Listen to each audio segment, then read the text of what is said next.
we are not dealing with military operations. We are dealing with a process that is guaranteed under Article 10, our national values, of transparency and accountability. Article 35, Article 231, 1J of our Constitution guarantees, and Section 18 of Parliamentary Powers and Privileges gives this House the power to ask for the information that the honorable members asked. We cannot hide behind mere statements. There is nothing posing security risk to the Republic of Kenya by disclosing the names of the people who are recruited under fraudulent circumstances. Actually, a crime has been committed, and this House cannot shield commission of a crime. When you deny people their rightful chance to be recruited in KDF in their sub-counties by importing other people and then claiming that there is some security issue about it. A crime has been committed. It is fraud. Okay, and this House has the power to... Honorable Karoli, you are speaking as if it has already been confirmed that a fraud did take place. There's been an allegation by Honorable Wamboka. What we want to do is try and confirm that what Honorable Wamboka is saying is correct. Then only at that time shall the names be brought out in public. So we've given an opportunity for the matter to be resolved between the concerned sub-counties and the security forces. And Honorable Karoli, we're not talking about ongoing recruitment, we are talking about post-recruitment. These are persons who have already been recruited. So Honorable Karoli, shut up, Honorable Karoli, please. I've said that the matter, we are trying to get a situation, honorable members. Oh yes, my apologies, because he has been shouting. Honorable members,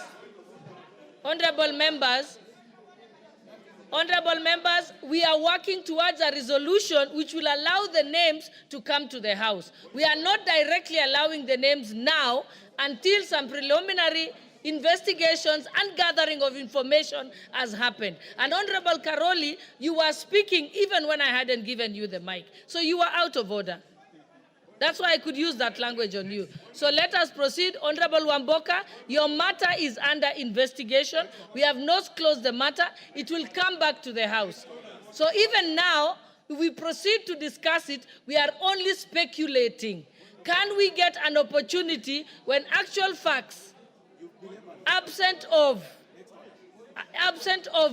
speculations, can be brought to the House? And I will rule that this matter shall be brought back to the House after further consultations with the committee. That is the end of this matter. Let's move to the next order. I think there was a statement, an answer to the statement by that came from Honorable Titus Lotte.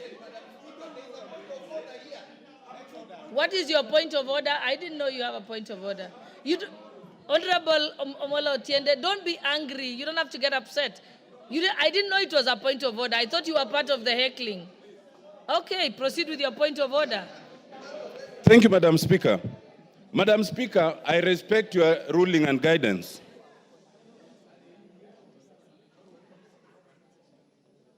Since the point of order is directed for your guidance, Madam Speaker, I respect your ruling and guidance that the matter will be discussed further. There's only one problem, that, Madam Speaker, you are leaving it at a point where the chair has said that they will invite Honorable Wamboka and any other member with an issue to the committee. That's the problem.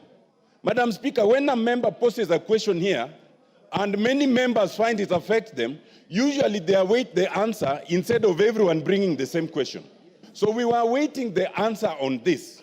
Madam Speaker, it is grossly inaccurate for the Honorable Deputy Speaker, Second Deputy Speaker Malim, to misguide the House, and it goes unchallenged. There is nothing in the KDF Act that prevents a disclosure of the names of persons who are recruited. The same way, Madam Speaker, Before deployment of our forces anywhere, it's usually brought to this house to approve. There are things that cannot be disclosed, but recruitment is not one of them. We are just in a process where this house impeached the deputy president for such practices. How can we then say that we do not want, and when we want to know how people have been recruited, then it is secret? We want to know, not just the KDF, not just the police, not just the teachers, all of us, because we represent constituencies. The answers should always be brought here. Madam Speaker, I urge you, in line with your ruling, to guide that when the matter comes back, the chair should be prepared to indicate for all of us, for our benefit, who was recruited in which constituency.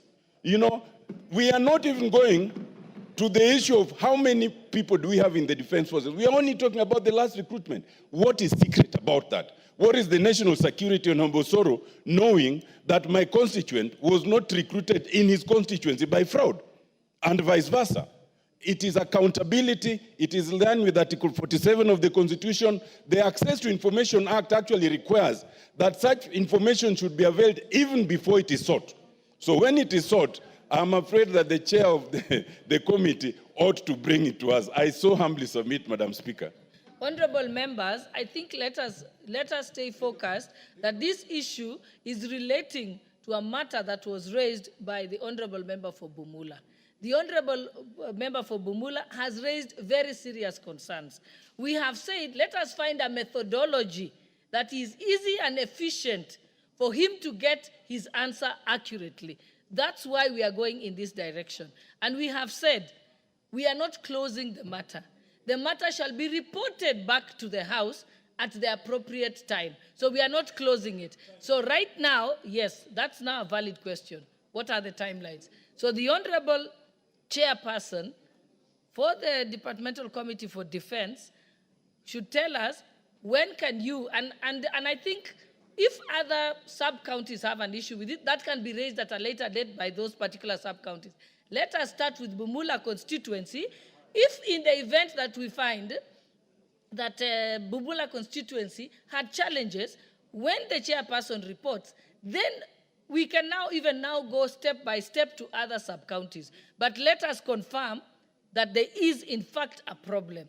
Then we can now deal with how to deal with a larger policy situation in this. So that way we will have a better chance of being able to go to a resolution rather than talk shop here and find no solution at the end of the day. So the only answer I will entertain on this point now is from the chairperson to tell us how long, so that there is a time frame, and you will come back to report to the House. Are you satisfied, Honorable Wamboka, with that? When Yes, timelines. Proceed.